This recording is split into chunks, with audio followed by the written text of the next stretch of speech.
Buka mata kami Tuhan untuk melihat betapa seriusnya panggilan penebusan yang telah Kau sediakan kepada kami. Betapa mulianya karya yang telah Kau kerjakan di dalam kehidupan kami. Demi kami menjadi umat tebusan-Mu. Kristus mati dan bangkit untuk kami. Dan bukan hanya untuk kepentingan kami sebagai status kami menjadi orang-orang yang diselamatkan untuk tempat mati masuk surga. Terlalu dangkal jika itu yang menjadi misi keselamatan. Tapi misi kerajaan Allah Kau penuhkan di dalam kami. Kemuliaan-Mu Kau teguhkan di dalam kami. Keselamatan yang Kau materaikan kepada kami satu kali untuk selama-lamanya. Bahwa kami menjadi bagian dari bilangan keluarga kerajaan Allah. Kami menjadi bagian orang-orang kudus-Mu yang telah Kau khususkan menjadi milik kepunyaan-Mu untuk menjadi saksi-Mu di tengah-tengah dunia ini. Hanya melalui inilah jalan keselamatan kami terima. Dan melalui gereja-Mu lah dunia akan diubahkan. Kami gereja-Mu Tuhan, bagaimana kami berdiri, bagaimana kami bersikap, bagaimana kami hidup. Sadarkan kami panggilan yang begitu mulia yang Kau berikan kepada kami ini. Untuk kami boleh hidupi, untuk kami boleh responi. Sehingga kami tidak menjadi orang-orang yang tertidur. Kami tidak menjadi orang-orang yang menunda. Tapi kiranya firman-Mu yang menerangi hati kami untuk menyadari kemuliaan-Mu yang begitu besar. Yang Kau berikan kepada kami. Untuk kami mau hidupi. Kami mau terus bertumbuh dan belajar mendalami. Untuk menjadi orang-orang yang Kau utus. Ini kami umat-Mu, kami rindukan untuk mengerti kebenaran firman-Mu pada sore hari ini. Kami serahkan hamba-Mu yang memberitakan firman, kami mintakan belas kasih-Mu kepada setiap kami umat-Mu yang mendengarkan. Beranugerahlah untuk membuka hati pikiran kami, menyelidiki kami, mengkoreksi kami, memimpin kami dengan terang firman-Mu. Berbicaralah kepada kami di dalam sore hari ini, kami minta belas kasih Allah, dengar doa kami dalam nama Tuhan Yesus kami berdoa. Amin. Mari kita membuka Kisah Para Rasul yang pertama ayat 1-3. Kita melihat kisah kerajaan Allah. Tentu nanti ada intro tentang permulaan dari kisah ini secara cepat. Tapi akan lebih berfokus kepada tentang kisah kerajaan Allah dari Kisah Para Rasul ini. Kita membaca bersama Kisah Para Rasul 1 ayat 1-3. Kisah Para Rasul 1 ayat 1 yang sampai yang ketiga. Lalu nanti saya akan membacakan surat pertama Lukas di dalam Lukas pasal 1 ayat 1-4. Demikian firman Tuhan, kita membaca bersama-sama Kisah Para Rasul 1 secara berlahan-lahan dari ayat 1 sampai ayat yang ke-3. 3 ya. Hai Theophilus,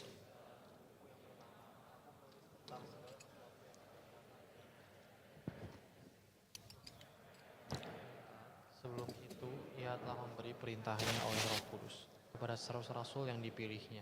kepada mereka ia menunjukkan dirinya setelah penderitaannya selesai. Dan dengan banyak tanda ia membuktikan bahwa ia hidup. Sebab selama 40 hari ia berulang-ulang menampakkan diri dan berbicara kepada mereka tentang kerajaan Allah. Saya bacakan dari Lukas pasal 1 untuk melihat latar belakang kitab penulis dan kepada siapa dituliskan dari Kisah Para Rasul yang paralel dengan Lukas pasal 1. Ayat 1-4, Theophilus yang mulia. Banyak orang yang telah berusaha menyusun satu berita tentang peristiwa-peristiwa yang telah terjadi di antara kita.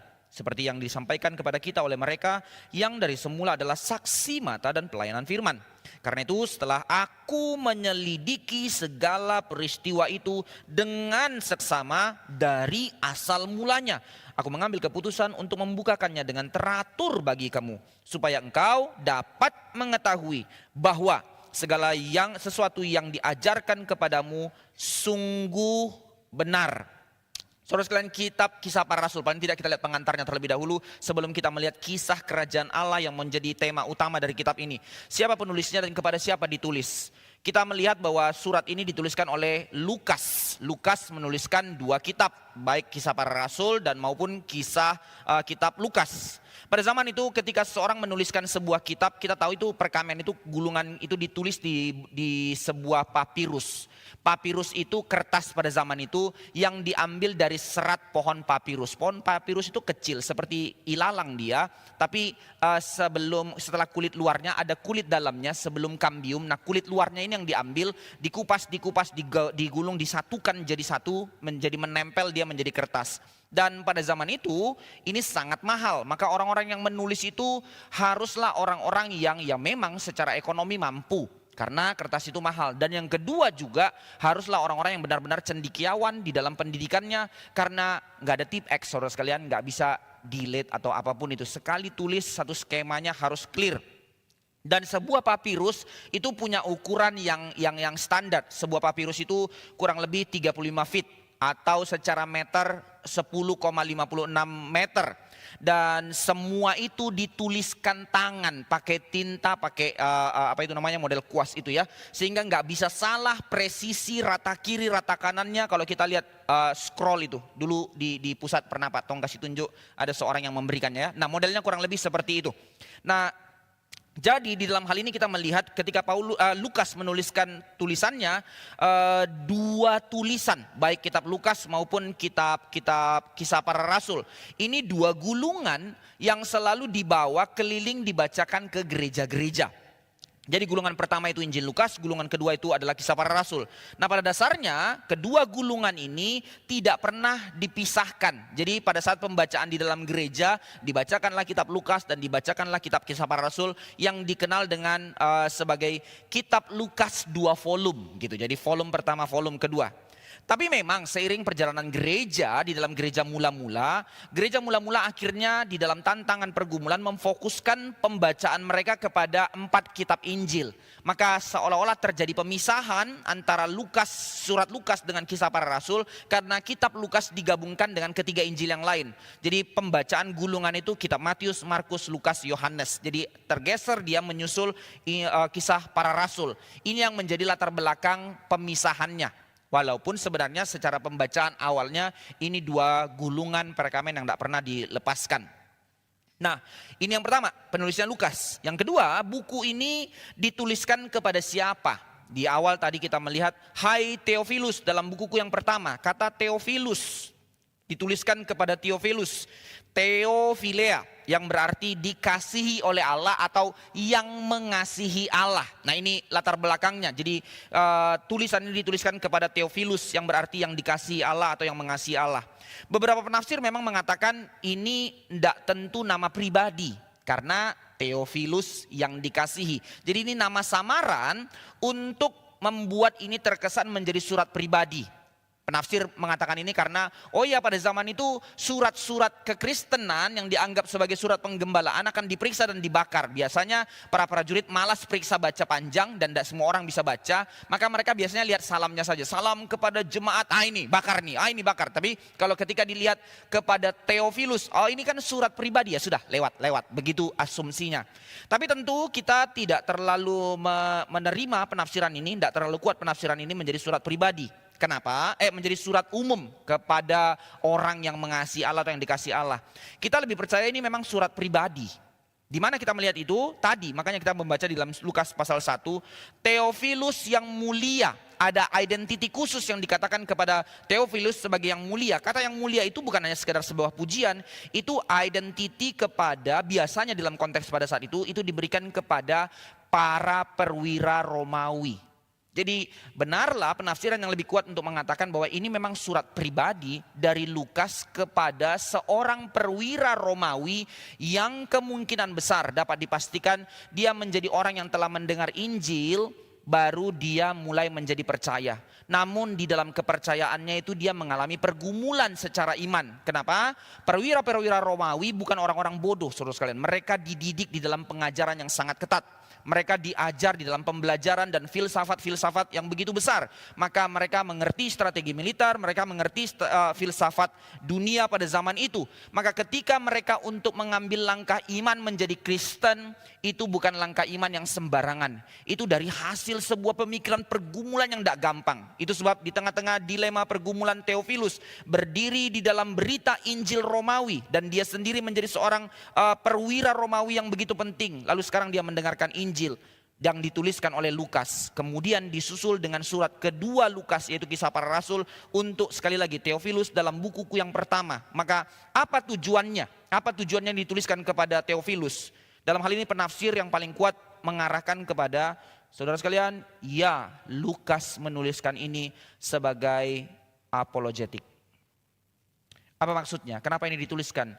Bahwa Lukas mau menggembalakan Theophilus yang nantinya ini menjadi sebuah penggembalaan bagi jemaat lain untuk sebagai motif apologetik, defense of faith, sebagai pembelaan terhadap iman Kristen di tengah-tengah segala filsafat zaman yang berhadapan dengan dasar atau prinsip iman Kristen. Bagaimana saya memiliki dasar iman yang teguh berdasarkan satu pengertian yang benar. Itu sebab Lukas mengatakan supaya di dalam pasal 1 ayat 4 dari kitab Lukas, supaya segala sesuatu yang diajarkan kepadamu itu engkau sadari bahwa itu sungguh benar. Nah, ini motif penulisan apologetika yang ditulis oleh Lukas. Jadi bukan hanya berhenti kepada hal itu, sekaligus juga ini bukan hanya defense of faith tentang Kristus, tapi juga di dalam Kisah Para Rasul ini secara khusus Lukas melakukan apologetika di dalam defense of faith untuk pembelaan terhadap kerasulannya Paulus.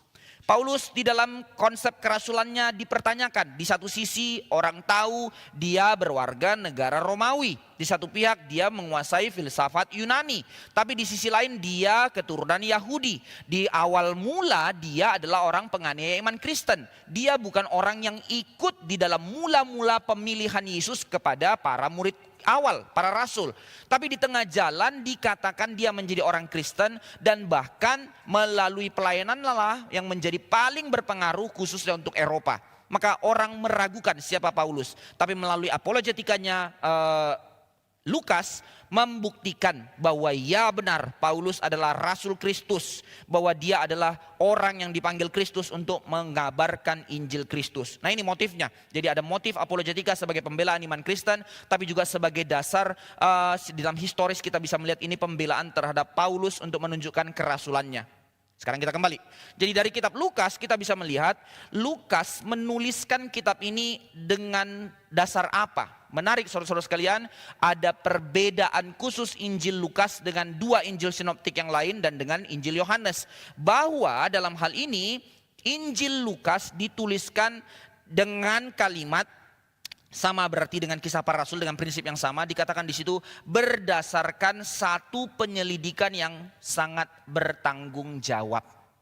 Apa poinnya? Kalimat ini harus dituliskan. Di dalam sebelum kita melihat itunya, siapa Lukasnya? Kenapa dia harus menuliskan dengan cara seperti ini? Di dalam kitab lain Paulus memperkenalkan siapa Lukas. Kolose pasal 4 ayat 14 dikatakan, inilah saudaraku, yaitu Lukas, seorang tabib itu, dokter itu. Jadi dia bukan seorang yang sembarangan. Secara pendidikan dia adalah seorang yang belajar di dalam bidang medis. Bukan dukun, tapi benar-benar menguasai atau mempelajari bidang medis. Of course, dibandingkan dengan dokter sekarang jauh terbatas begitu ya, dengan segala teknologi yang ada pada zaman ini. Tapi paling tidak di dalam konteks pada zaman itu, Lukas adalah seorang yang dihormati. Dokter itu dihormati pada zaman itu. Dan ternyata tidak hanya demikian, Lukas sendiri adalah seorang yang sangat menguasai bahasa Yunani. Jika dibandingkan surat-surat di dalam perjanjian baru yang berbahasa Yunani, surat dengan ketepatan penggunaan kalimat, penyusunan struktur kalimat di dalam bahasa Yunani, Lukas sangat menguasainya. Bahkan dalam hal ini kita melihat cara penulisannya itu saudara-saudara sekalian, ya ini yang menariknya dari kitab Lukas. Kitab ini, kitab Lukas dan kitab Kisah Para Rasul menjadi kitab yang sangat historis. Yaitu kitab yang sangat syarat dengan catatan sejarah yang sangat bertanggung jawab. Dari arkeologi kita menemukan bahkan arkeolog-arkeolog sekuler berusaha untuk mencoba melihat iman Kristen dan berusaha untuk membuktikan bahwa ini hanya sebuah utopia atau dongeng belaka. Tapi para arkeolog akhirnya menyelidiki khususnya di dalam pernyataan Lukas yang sangat menarik itu. Berdasarkan sebuah penyelidikan yang sangat seksama. Maka para arkeolog akhirnya menemukan dan membuktikan bahwa Lukas menuliskan sejarah ini dengan sangat bertanggung jawab. Maka mereka mensejajarkan Lukas dengan para sejarawan pada zaman itu yang sangat-sangat diakui. Jadi ditemukan perkamen-perkamen catatan dari para sejarawan-sejarawan pada zaman itu yang bukan Kristen. Misalnya seperti Tacitus atau Herodotus atau bahkan orang scholar Yahudi yang begitu terkenal yang begitu banyak merujuk untuk membuktikan bahwa catatan iman Kristen itu benar. Dia bukan seorang Kristen, dia orang Yahudi yang melawan kekristenan, tapi catatan sejarah yang mencatat tentang peristiwa-peristiwa kekristenan banyak dicatatnya. Yaitu siapa? Josephus. Saudara bisa searching di Google ya, seorang yang begitu besar dari scholar Yahudi yang membuktikan apa yang dicatat, peristiwa-peristiwa yang tercatat di dalam Alkitab Kristen perjanjian baru itu, ya itu benar-benar terjadi secara historis. Jadi orang yang bilang, alah siapa yang tahu ini 2000 tahun lalu, ini dongeng yang diciptakan oleh Paulus dan segala macam. Bahwa para scholar yang non-Kristen pun mencatat peristiwa itu benar terjadi. Nah, ini yang menjadi catatannya. Nah, di dalam penemuan para arkeolog akhirnya mereka mencoba melihat detail nama-nama kota yang dituliskan oleh Lukas. Detail nama-nama desa dan strukturnya, nama-nama tokoh dan jabatannya. Ketika dibandingkan dengan catatan-catatan Romawi akan jabatan-jabatan tokoh-tokoh Romawi yang dicatatnya atau kondisi kota-kota tersebut, maka semua akurasinya sangat tepat. Bagaimana bisa dia menuliskannya dengan sangat tepat? Apakah dia punya Google? Apakah dia bisa masuk ke perpustakaan Romawi? Tentu tidak. Tapi sekali lagi, nah ini yang menjadi bukti. Berdasarkan sebuah penyelidikan, itu sebab kita percaya di dalam anugerah dan pimpinan Roh Kudus, dia mencatat semua ini untuk membuktikan bahwa validlah kitab ini menjadi suatu dasar yang sangat kuat. Kita teruskan, kita nggak fokus ke situ tapi melihat apa yang menjadi tujuannya. Maka saudara-saudara sekalian, Lukas menuliskan ini untuk menunjukkan kepada para pembacanya bahwa kitab kedua ini, khususnya Kisah Para Rasul ini adalah bukti tujuan penulisan ini untuk membawa kita kepada melihat bahwa ya melalui tulisan ini kepada para pembaca disadarkan. Ini dituliskan untuk melihat, untuk menjadi bukti bagaimana gereja mula-mula, bagaimana murid-murid Tuhan, bagaimana hamba-hamba Tuhan pada saat itu berespon dengan ketaatan penuh kepada panggilan pengutusan Kristus, yaitu amanat agungnya. Di sepanjang kitab ini, di dalam narasi Kisah Para Rasul ini, diteruskanlah cerita ini terus bagaimana mereka berespon. Mulai dari hari Pentakosta, ketaatan Petrus, lalu kepada 7 diaken, sampai kepada Paulus, sampai hamba-hamba Tuhan. Di dalam segala tantangan pergumulan, mereka tetap taat pergi mengerjakan panggilan untuk mengerjakan amanat agung, mengerjakan pengutusan dari Kristus. Jadi kisah ketaatan gereja mula-mula dalam menjalankan panggilan Tuhan atas mereka, inilah yang dikisahkan di dalam Kisah Para Rasul. What the point? Ya poinnya apa? Kalau saya belajar tentang hal yang seperti ini, saudara, mari kita belajar kenapa kitab ini dihidangkan kepada kita sekarang untuk membawa kita kepada kesadaran. Inilah panggilan dari penebusan, bahwasanya berita keselamatan itu diberitakan di dalam kisah kitab Injil Lukas yang membawa kita kepada kesadaran akan keselamatan di dalam Kristus. Tidak pernah berhenti kepada sebuah panggilan untuk saya percaya Yesus lalu saya selamat. Tapi undangan dari keselamatan itu diteruskan di dalam volume kedua sebagai sebuah undangan respon ketaatan untuk menerima panggilan Tuhan. Inilah gereja, inilah kisah dari kerajaan Allah itu. Nanti kita lihat ya, supaya lebih dalam lagi. Tapi paling tidak kita melihat dulu di dalam Kisah Para Rasul ada satu hal yang unik, saudara-saudara sekalian. Bahwa Kisah Para Rasul mencatat kehidupan gereja mula-mula itu, mulai dari Kisah Para Rasul pasal 1 sampai pasal 16, semuanya di dalam penulisan yang sangat perfect. In a way apa maksudnya? Bahwa orang-orang itu taat, sempurna, clear, semua dikerjakan dengan begitu luar biasa. Tapi kita kan gak melihat atau membaca sebuah kitab itu berhenti di kitab itu sendiri. Kita melihat di dalam interpretasi kekristenan, Bible interpret Bible, Bible interpret itself. Bahwa melihat satu kitab harus dimengerti dengan membaca kitab yang lain. Walaupun memang narasi Kisah Para Rasul mencatat ketaatan sempurna. Bagaimana Petrus taat mengerjakan, bagaimana kisah kematian Yakobus, lalu Petrus dipenjarakan, lalu terus mengerjakan pelayanan. Sampai kepada Paulus menerima panggilan, sampai taat, sampai dipenjarakan dan seterusnya dan seterusnya. Kok hebat sekali? Kok ini kelihatannya luar biasa sekali. Tapi kan tidak demikian. Kalau kita melihat ternyata dari kitab-kitab yang lain ketika dituliskanlah kisah jemaat mula-mula di setiap kota. Jemaat di Efesus, jemaat di Laodikia, jemaat di Filipi. Itu kan banyak sekali dikatakan di dalam Kisah Para Rasul.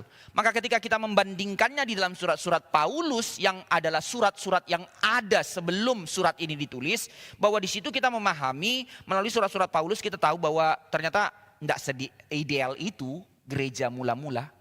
Gereja mula-mula itu juga punya problemnya masing-masing. Ada gereja mula-mula yang dimana jemaatnya terpecah. Golongan ini, golongan ini. Ada jemaat mula-mula yang kompromi dengan dosa. Ada jemaat mula-mula yang sangat dilanda oleh bidat demi bidat yang enggak karu-karuan. Ada jemaat mula-mula yang akhirnya termix dengan konsep teologi Judaisme yang harus Injil plus-plus seperti kitab Galatia dan seterusnya. Ya memang justru ini menunjukkan bahwa gereja memang tidak sempurna. Lantas kalau memang gereja tidak sempurna, lalu apa maksud Lukas menuliskan narasi Kisah Para Rasul di dalam bentuk yang sangat perfect? Jemaat itu setia. Bukan untuk menunjukkan kesempurnaannya, tapi gambaran dari kisah para rasul mengundang kita untuk melihat bagaimana perjuangan gereja di tengah-tengah ketidaksempurnaannya, di tengah-tengah segala kelemahan dan tantangannya, di tengah-tengah segala penderitaan, penganiayaan, bidat, dan bahkan dosa-dosa yang ditawarkan kepada mereka. Tapi di balik semua itu, gereja memiliki panggilannya, gereja memiliki perjuangannya untuk apa? Berespon mengerjakan panggilan Tuhan. Saudara, lihat setting kehidupan kerajaan Allah, setting kehidupan gereja. Ya, tentu ada pergumulan personal life. Ya, tentu ada pergumulan secara konteks gerejawi. And yet di balik semua pergumulan itu, yang menjadi lokus hidup gereja adalah bagaimana tetap berespon kepada Allah.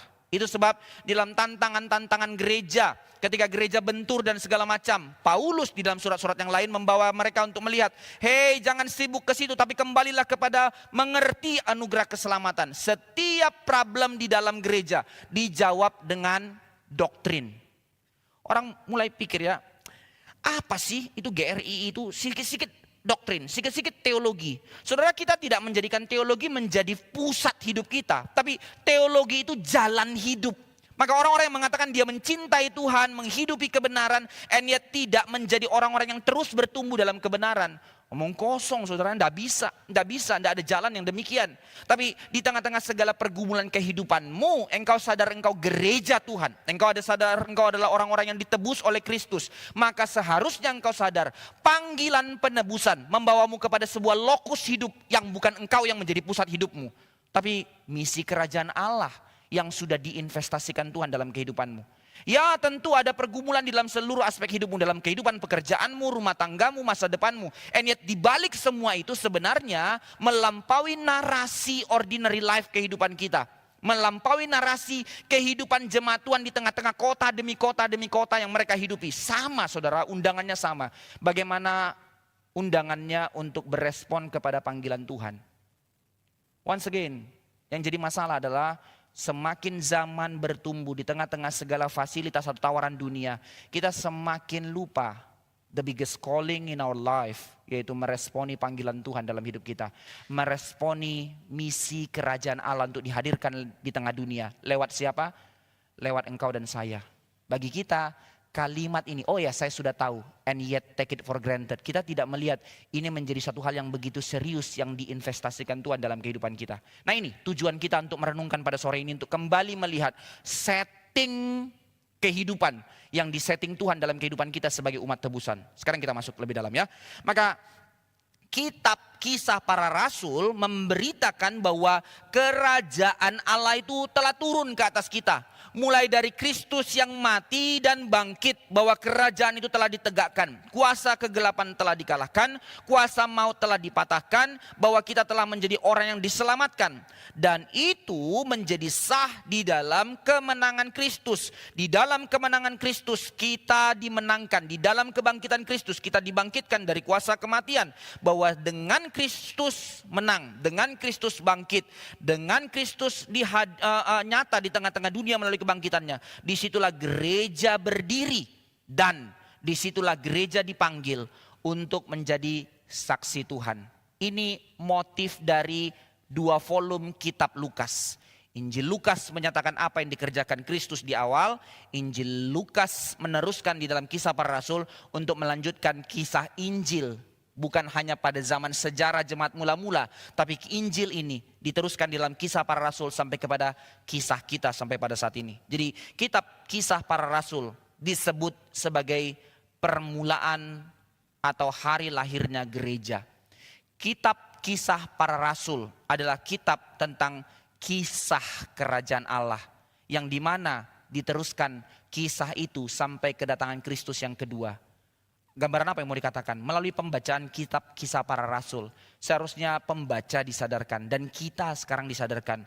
Saudara, kisah hidup kita ini adalah kisah kerajaan Allah. Setting hidupmu adalah setting hidup kerajaan Allah. Mari belajar untuk memikirkan sekali lagi. Kalau kita menyadari bahwa hidup kita disetting dengan cara seperti ini, tidak ada alasan lo untuk sembarangan dengan hidupmu. Tidak ada alasan lo untuk engkau sembarangan mengambil keputusan hidupmu. Karena settingmu adalah settingnya Tuhan. bahwa engkau sadar bahwa engkau di dalam Kristus, dalam penebusan Kristus, maka setting kehidupanmu sekarang dalam setting rancangan Tuhan. Setting apa yang disettingnya dalam kehidupanmu?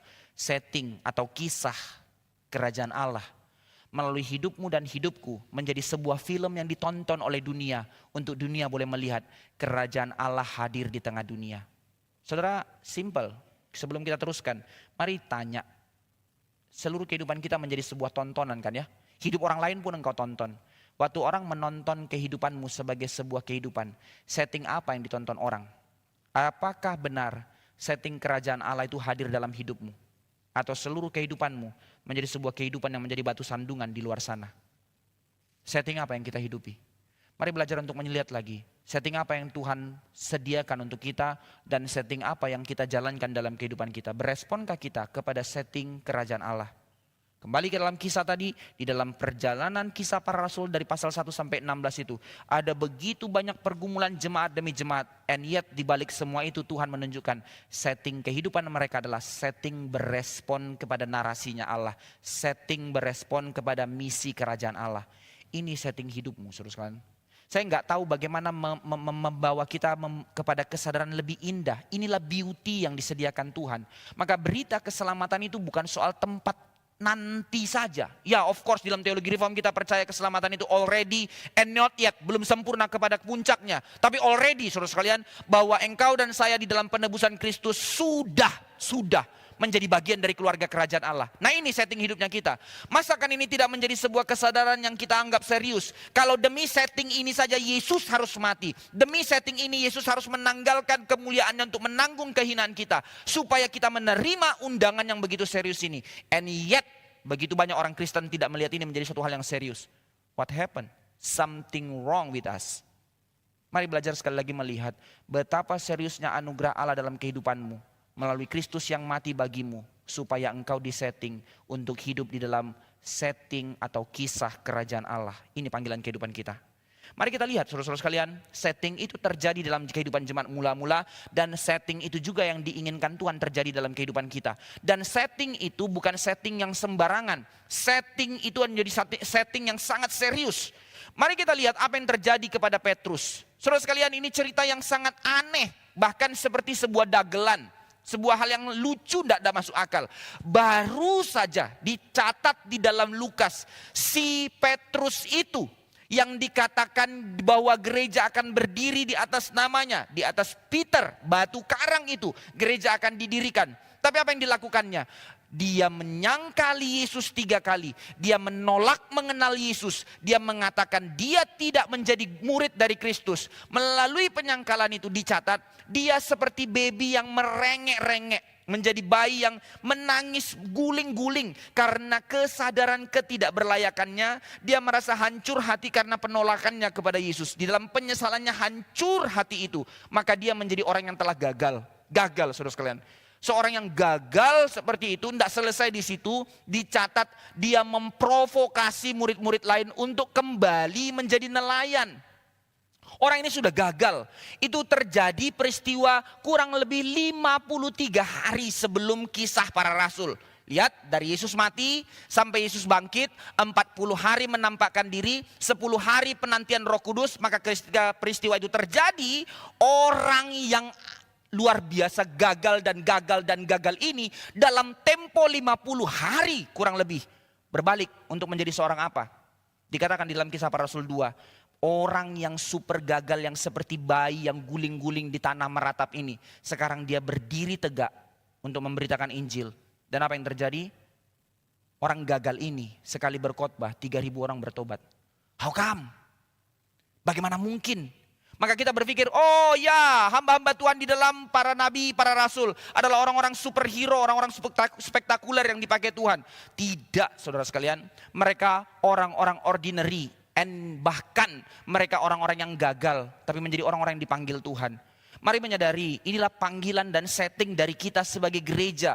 Orang-orang yang ditarik keluar dari dosa untuk masuk ke dalam setting kerajaan Allah. Untuk dipakai Allah untuk menyatakan kemuliaan Allah.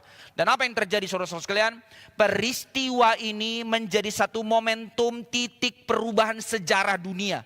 Sadar atau tidak, mari kita melihat bahwa melalui khotbah Petrus itu, ini menjadi sebuah momentum yang berdampak mengubah seluruh dunia untuk selama-lamanya. Why?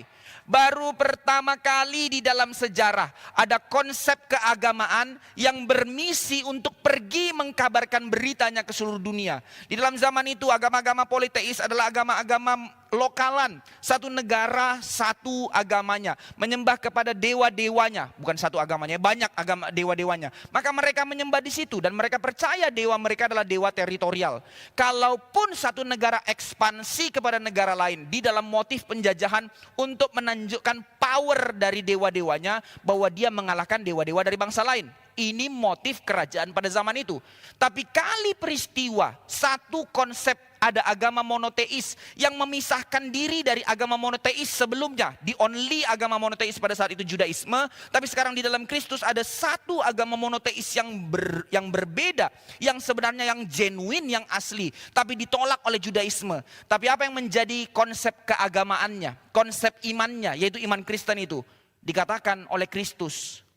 Yesus orang Nazaret itu, yang tidak punya prajurit dan militer itu, yang dipercaya sebagai berita omong kosong itu, justru menjadi kabar baik yang mengguncang dunia. Pergi, kabarkanlah Injil kepada semua orang, bahwa di dalam berita ini ada keselamatan. Melalui titik kisah para rasul, melalui titik berdirinya gereja mula-mula, melalui titik inilah tanda ya dan amin. Kerajaan Allah berdiri tegak di dunia. Bukan dengan uang, bukan dengan militer, bukan dengan power, tapi dengan narasi, dengan berita. Seluruh dunia diubahkan melalui pemberitaan Injil. Melalui orang-orang yang gagal, yang sekarang ditebus untuk dipanggil mengkabarkan Injil. Maka orang bertobat untuk menerima apa? Menerima Evangelion, kabar baik. Kabar baik tentang apa? Kabar baik yang belum pernah ada di dalam dunia. Bahwa engkau terima ada satu pribadi bernama Yesus orang Nazaret yang mati bagimu lalu dia bangkit untuk memberi keselamatan kepadamu. Keselamatan apa? Bahwa engkau didamaikan dengan Allah. Saudara, di dalam konteks pada zaman itu ini berita absurd. Ini berita absurd. Bagi mereka, Evangelion adalah tentang kehidupan yang di sini. Kabar baik itu, kabar kata Injil itu adalah kalimat yang common pada zaman itu dari kabar baiknya kerajaan Roma. Bahwasanya kalau engkau punya paspor Romawi, disitulah engkau mendapatkan keselamatan. Jaminan hidup, jaminan perlindungan, jaminan kerja, jaminan kenyamanan hidup. Maka ini yang namanya keselamatan. Sekarang ketika gereja berdiri, mengkabarkan Injil yang lain, kabar baik yang lain. Mengkabarkan tentang berita tentang raja yang lain, yaitu Yesus Nazaret. Dan berita itu menawarkan apa? Berkat? Prosperity? No. Memberitakan tentang sang raja itu hidup di dalammu. Untuk engkau mengalami perubahan hidup dalam kehidupanmu. Dan berita itu berdampak mengubah dunia. Apa poinnya saudara sekalian?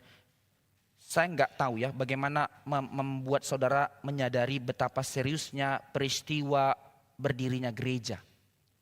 Jika tidak ada peristiwa ini, nggak ada perubahan zaman. Dan semua itu dimulai dari Kristus yang bangkit. Saudara, tidakkah engkau sadar engkau masuk ke dalam part dari narasi besar ini dalam kehidupanmu? Bahwa engkau masuk di dalamnya. Berita yang begitu aneh ini kata dunia. Menjadi berita yang mengguncang dunia dan engkau menerima berita ini. Dan bukan hanya itu panggilanmu. Sekarang berita itu diteruskan untuk bagaimana mengubah dunia ini. Melalui berita itu dihidupi di tengah-tengah zaman ini. Persoalannya, siapa yang memberitakannya sekarang? Kita lanjut. Jadi bagaimana seorang Petrus, sebagaimana Tuhan mengubahkan hidupnya, demikianlah dia sekarang dipakai Tuhan untuk mengubah dunia. Bukan hanya sekedar mengubah manusia satu-satu, tapi mengubah dunia. Saudara, sadarkah engkau ketika engkau dihidupkan, dipanggil Tuhan untuk menjadi bagian dari keluarga kerajaan Allah. Sebagaimana hidupmu yang terlalu biasa dan terlalu bermasalah dalam dosa diubahkan Tuhan. Untuk apa? Untuk berhenti pada dirimu sendiri? No. Untuk menjadi sebuah narasi yang kau bagikan bagi dunia. Untuk menjadi sebuah shalom yang kau tumpahkan bagi dunia. Inilah kehidupan kita. Berita tentang hidup baru. Ini yang diberitakan oleh Paulus. Bukan berita tentang kekayaan. Berita pengampunan dari dosa. Berita tentang pengharapan dan kuasa baru di dalam Kristus yang mati dan bangkit. Menjadi satu-satunya pengharapan keselamatan bagi dunia. Ini beritanya. Dan menarik. Lukas mengatakan tulisan ini walaupun seperti surat pribadi kepada Theophilus, tapi berita ini bukan berhenti kepada Theophilus. Berita ini diteruskan kepada sejarah, umat manusia sampai Kristus datang. Di mana kalimat itu muncul? Saya bacakan buat kita Kisah Para Rasul 2 ayat 39. Kisah Para Rasul 2 ayat 39. Apa yang dikatakan Lukas kepada Theophilus? Kisah Para Rasul 2 ayat yang ke-39. Sebab bagi kamulah janji itu. Ini kan surat pribadi kepada Theophilus. Tapi nggak berhenti hanya kepada kamu Theophilus, tapi bagi anak-anakmu.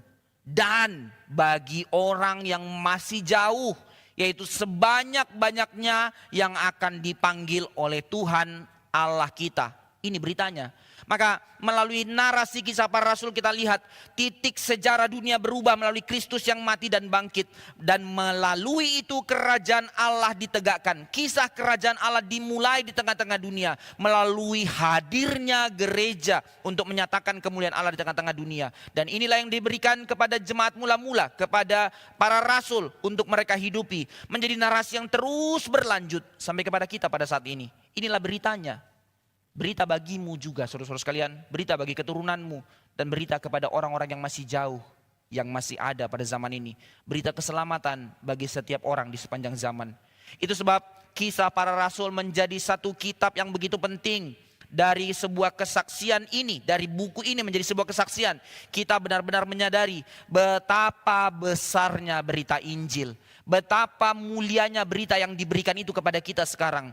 Betapa besarnya kuasa kebangkitan Kristus untuk mengubah dunia dan mengubah hidup saudara dan saya. Ini yang dinyatakan, ini yang ditujukan oleh Lukas untuk mencatat kitab ini. Dan dalam waktu yang sangat singkat, saudara sekalian, movement ini, gerakan dari sebuah Injil baru ini, yaitu Injil keselamatan di dalam Kristus ini, baru saja ditegakkan di dalam 50 hari setelah Kristus bangkit lalu naik ke sorga. Baru saja dimulai, tapi menjadi sebuah berita yang menyebar, tak tertahankan, tak terbendungkan sampai ke seluruh dunia. Begitu cepat sampai kepada kita 2000 tahun kemudian di tempat ini. Melihat pesan dari Kisah Para Rasul 2 ayat 39, kita mengerti bahwa seluruh kisah ini dicatatkan bukan hanya berhenti kepada Theophilus sendiri, tetapi juga bagi semua orang dan bagi kita. Saudara sekalian, ini yang dikatakan di dalam Kisah Para Rasul, buku yang dikenal sebagai The Act of the Apostle.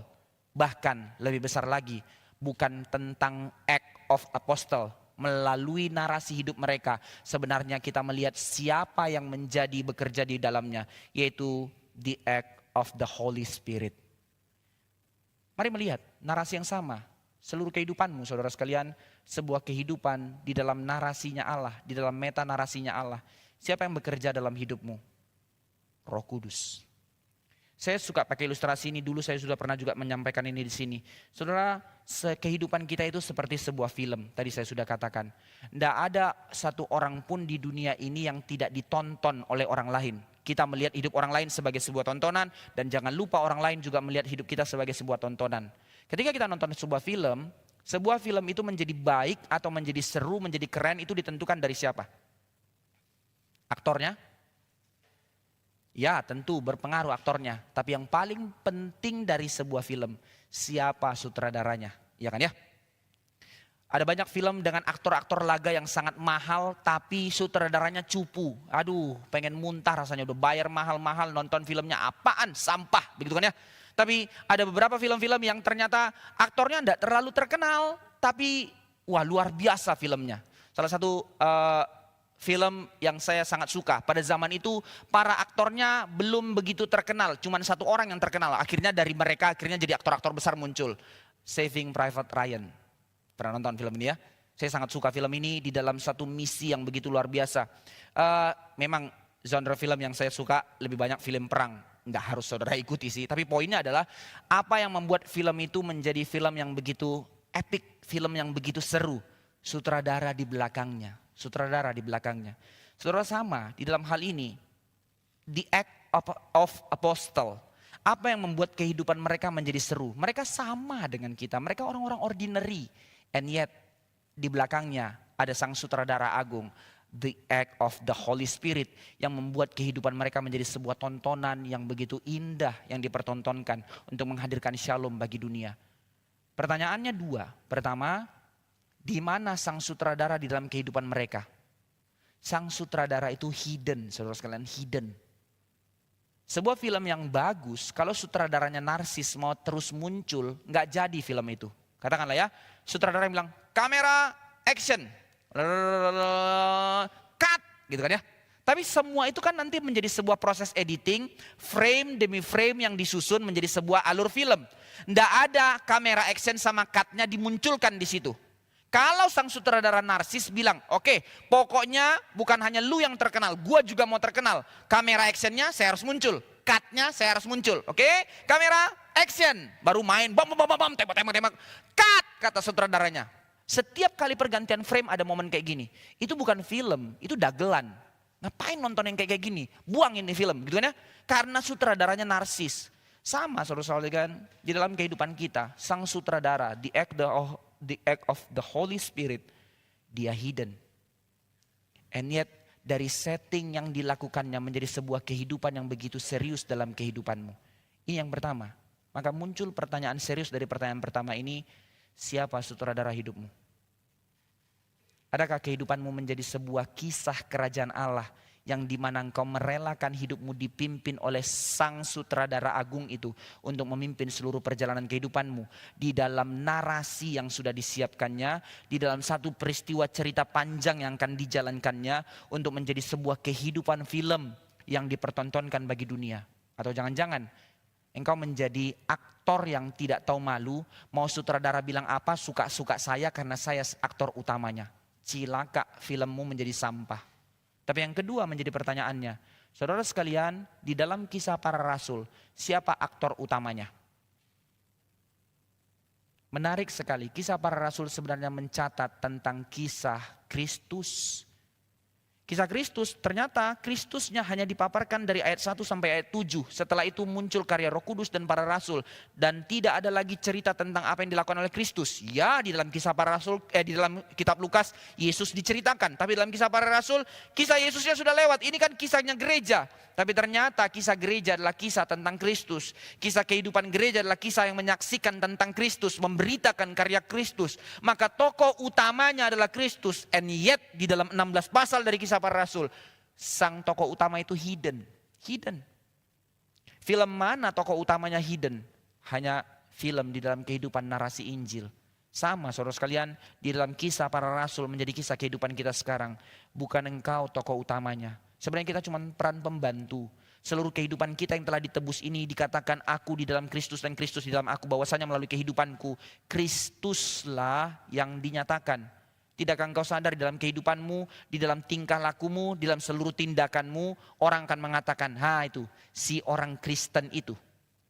Bukan namamu lagi yang disebut, tapi Kristus yang dinyatakan melalui kehidupanmu. Maka sang aktor yang hidden itu benar-benar nyata di tengah-tengah dunia. Tapi pertanyaannya sekali lagi dalam pertanyaan kedua ini, apa yang kau pertontonkan dari hidupmu? Kemuliaan Tuhan atau mempermalukan nama Tuhan? Maka mari kita belajar melihat narasi kisah para rasul menjadi narasi yang begitu serius mengubah dunia. Narasi kehidupan kita sekarang bukan karena engkau menjadi kaya dan sukses, tapi menjadi kehidupan di dalam kerajaan Allah. Narasi kehidupanmu adalah narasi yang disetting Tuhan untuk mengubah dunia. Ini panggilan kita. Diteruskan. Maka dalam hal ini kita boleh melihat kisah para rasul adalah kisah yang mencatat perjalanan panjang umat Allah. Berkisah tentang perjalanan para rasul, kisah dari umat Allah, dari kota ke kota. Menjadi kisah yang mengajarkan bagi kita saat ini bahwa apapun perjalanan kehidupanmu, sebagaimana kehidupan umat mula-mula, ini juga menjadi kehidupan yang diundangkan Tuhan untuk kita hidupi sekarang. Apapun, bagaimanapun perjalanan spiritualitas hidupmu, perjalananmu mengikuti Yesus, perjalananmu sebagai umat Allah, sebagai orang-orang kudusnya Allah. Perjalananmu sebagai perjalanan yang disetting Tuhan dalam pekerjaan misi kerajaan Allah. Saudara ingatlah bahwa Roh Kudus yang memimpinmu. Tidakkah ini menjadi satu privilege besar yang meneguhkan hatimu? Maka why kita menjadi orang yang terlalu gampang berbelok hati? Karena engkau lupa sang sutradara agung itu sedang memimpinmu. Mari belajar sekali lagi melihat betapa seriusnya setting yang disediakan Tuhan untuk kehidupan kita. Maka buku ini dituliskan setelah Injil Lukas adalah kisah lanjutan yang menceritakan tentang kisah Yesus Kristus Sang Raja part 2 melalui kehidupan gereja. Inilah yang disebut dengan kisah kerajaan Allah. Di mana kisah pada buku kedua ini menceritakan kembali apa yang Yesus sudah kerjakan untuk menjadi pekerjaan yang Yesus terus kerjakan melalui kita gerejanya, menghadirkan kerajaannya di tengah-tengah dunia ini. Ini settingnya, saudara sekalian, ini setting kehidupan kita. Sekalipun cerita tentang Yesus seperti yang tadi saya katakan hanya sampai ke dalam ayat 7 ayat 7. Lalu seterusnya dari ayat 8 pasal 1 sampai pasal akhir dari kitab ini tidak lagi menjadi nama Yesus atau kejadian-kejadian Yesus yang dituliskan. Tapi seluruh kisah ini dituliskan berfokus kepada kisah tentang karya Kristus. Tentang apa yang terjadi selanjutnya dan apa yang menjadi pengajarannya, apa yang digenapinya melalui kehidupan para rasul dan melalui kehidupan gereja dan melalui pemberitaan mereka di tengah-tengah dunia. Ini setting kehidupan kerajaan Allah. Ini kisah kerajaan Allah, kisah Kristus yang kita kisahkan melalui kehidupan kita. Secara misterius, Yesus selalu muncul dalam sepanjang kisah para rasul. Dan seharusnya kita sadar, inilah yang disetting Tuhan dalam kehidupan kita. Secara misterius melalui kehidupanmu, pekerjaanmu, rumah tanggamu, keluargamu, waktumu, hobimu. Kristus muncul, Kristus hadir. Narasi shalom itu dipertontonkan bagi dunia melalui hidup engkau dan saya. Ini yang disetting Tuhan, saudara sekalian. Kisah yang justru sedang meninggikan kemuliaan Kristus. Inilah kisah kerajaan Allah. Inilah kisah umat Allah. Inilah kisah gereja yang sesungguhnya. Dalam seluruh kitab, kisah Kristus diberitakan bukan dalam bentuk lampau. Apa yang sudah dilakukannya saja. Ya tentu iya, itu berita Injil. Yesus mati dan bangkit, sudah lampau.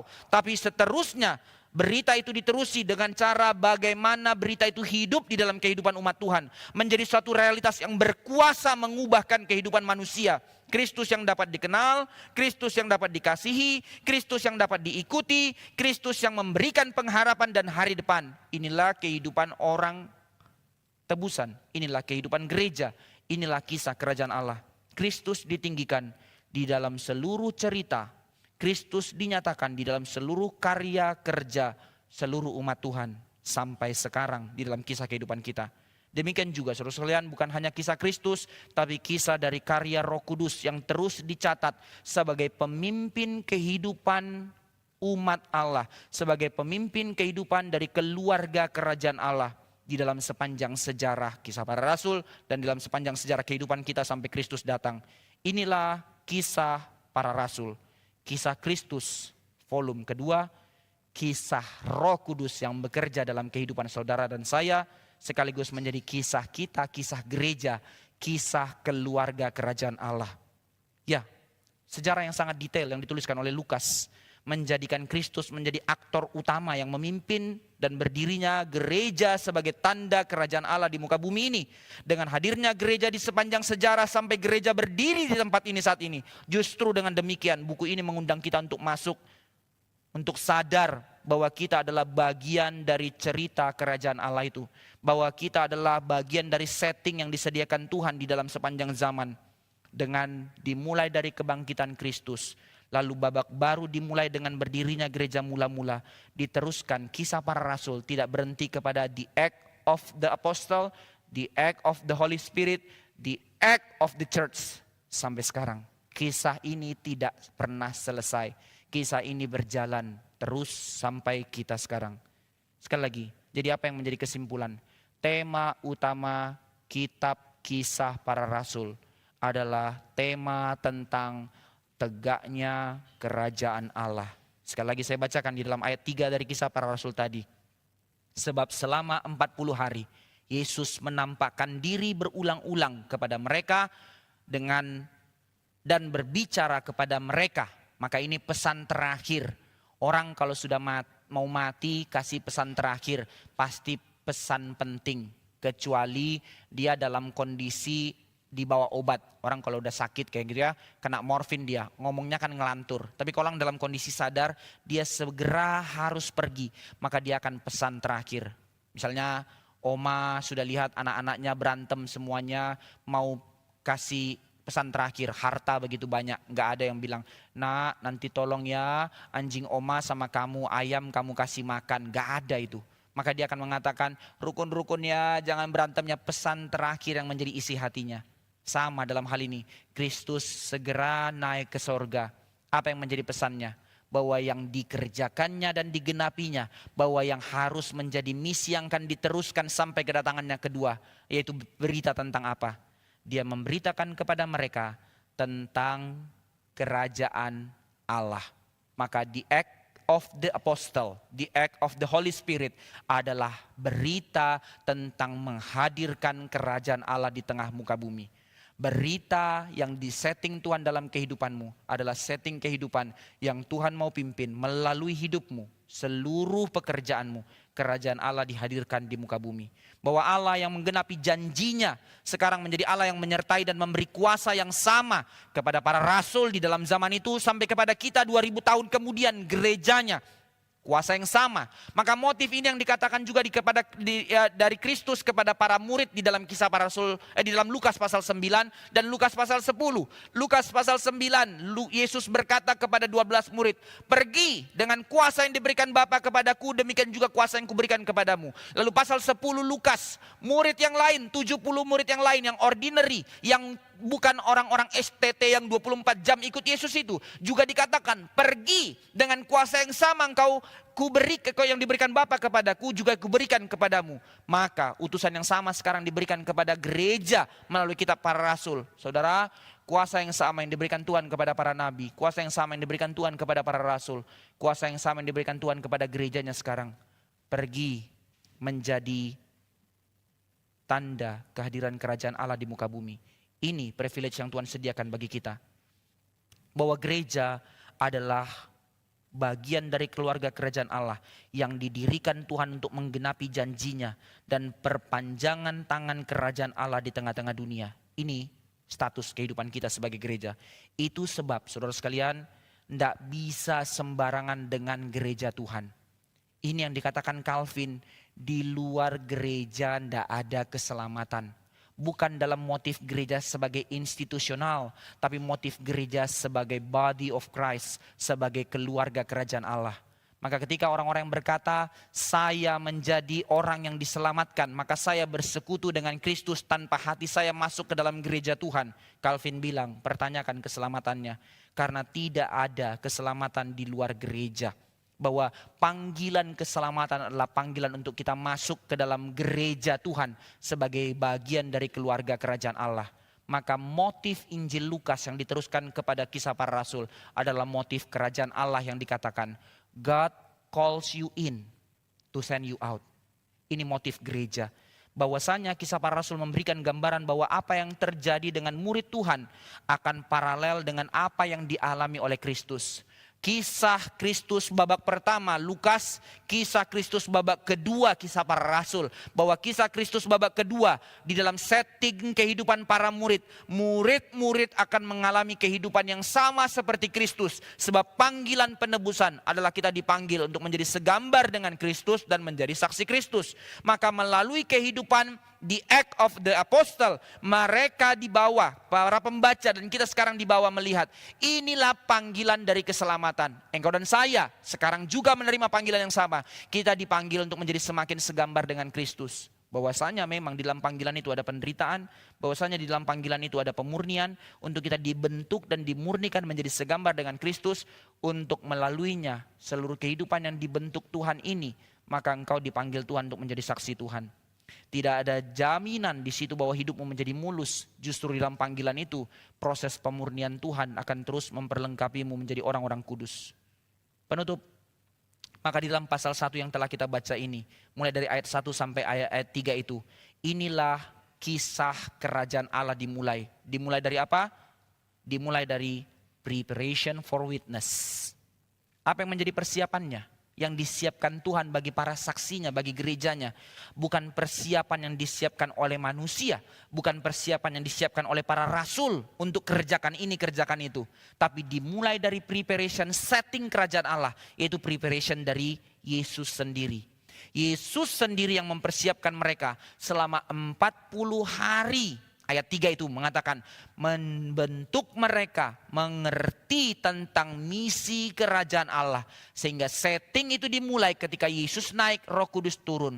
Setting itu menjadi setting yang akan terus tak terbendung sampai dia datang kembali. Sampai kita sekarang. Maka tidak hanya mempersiapkan mereka saja sebenarnya setting yang diberikan di dalam ayat 3 ini, tapi setting itu berlanjut sekarang kepada kita. Bahwa seluruh kitab ini menggambarkan bahwa Yesus sedang mempersiapkan gerejanya secara langsung, secara utuh sampai dia kembali. Otomatis dalam hal ini, setting inilah yang dipersiapkan Tuhan untuk kita hidupi. Inilah undangannya, inilah gereja saudara sekalian, inilah arti menjadi Kristen. Yaitu menerima undangan Tuhan untuk masuk ke dalam bagian dari keluarga kerajaan Allah. Kisah hidupmu, kisah hidupku adalah kisah kerajaan Allah yang dipertontonkan ke tengah-tengah dunia. Maka kekristenan bukan soal bagaimana engkau sekedar berbuat baik. Kekristenan bukan soal apa yang sudah engkau kerjakan ini dan itu. Tetapi kekristenan berbicara tentang apa yang Yesus sudah kerjakan dalam hidupmu, dan apa yang akan dia bentuk untuk engkau pimpin, untuk engkau hidupi dalam seluruh kehidupanmu. Ini setting hidup kita, kisah kerajaan Allah. Apa yang Yesus lakukan untuk mempersiapkan kita gerejanya? Dari ayat 3 dikatakan, dia menderita, menjadi korban pengganti untuk menguduskan kita, menebus kita. Satu kali untuk selama-lamanya kita menjadi bagian dari orang kudusnya, menjadi keluarga kerajaan Allah yang ditebus, untuk disempurnakan di dalam dia, beroleh keselamatan. Maka dengan kemudian dia naik ke sorga, maka gereja berdiri, Roh Kudus turun. Yesus naik menyatakan bahwa Yesus hadir di tengah-tengah dunia dengan cara Roh Kudus turun. Dan melalui Roh Kudus turun di dalam ayat 8 dikatakan, maka kuasa Allah menyertai kita untuk pergi. God calls you in to send you out. Inilah yang harus benar-benar kita sadari untuk kita hidupi, untuk kita mengerti arti hidup kita sebagai gereja. Inilah yang juga menjadi pengharapan kita bahwa bukan karena kekuatan atau kemampuan kita, kita harus kerjakan ini, kerjakan itu, maka kita beroleh keselamatan atau perkenanan dari Allah. Tidak. Tapi justru dalam keselamatan engkau menyadari setting yang Tuhan sediakan dalam hidupmu. Bukan setting abal-abal, bukan setting main-main. Tapi menjadi gereja Tuhan. Menjadi orang-orang yang dipanggil untuk menghadirkan kerajaan Allah di tengah dunia. Saudara, misi yang diberikan Tuhan itu kepadamu dan kepadaku adalah misi revolusi, misi transformasi yang digadang-gadang orang dengan kalimat-kalimat omong kosong, boasting. Tapi sekarang kita boleh sadar, ini kalimat yang sangat serius. Sebuah gerakan besar yang mengubah dunia, yang menentukan arah zaman.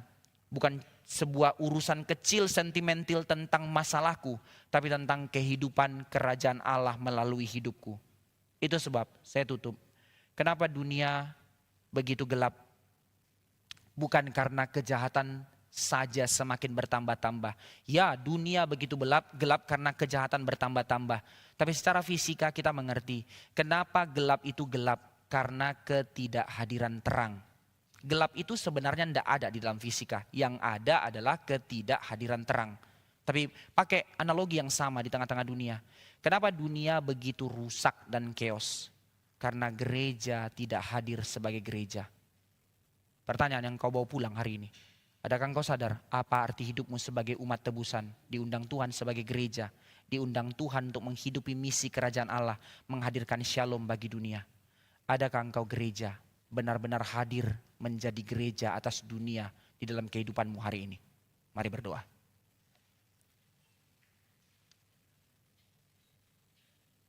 Kristus mati untuk kami, untuk menebus kami. Kristus menjadikan kami menjadi bagian dari keluarga kerajaan Allah. Kristus menyediakan jalan bagi kami, hidangan bagi kami. Engkau memimpin kami dengan firman-Mu. Engkau membawa kami kepada sebuah privilege untuk terus senantiasa bisa berdoa kepadamu kapan saja, di mana saja. Melalui kami menjadi orang-orang kudus-Mu yang telah Kau tebus dengan darah-Mu. Dan Engkau menyediakan kami sakramen dan gereja sebagai persekutuan kami, untuk kami dipanggil ke dalam, diteguhkan untuk bertumbuh bersama, untuk menjadi orang-orang yang akan diutus keluar. Tuhan, sedemikian besar rancangan yang telah Kau sediakan bagi kami. Dan supaya itu bisa terjadi, Engkau turun dari sorga, mati disalibkan, bangkit mengalahkan kuasa maut, menyelamatkan kami dan memanggil kami masuk ke dalam rancangan yang begitu mulia ini. Sedemikian privilege yang Kau berikan kepada kami. Sadarkan kami Tuhan, jika panggilan-Mu begitu serius dan begitu besar, apa alasan kami sembarangan dengan gereja-Mu?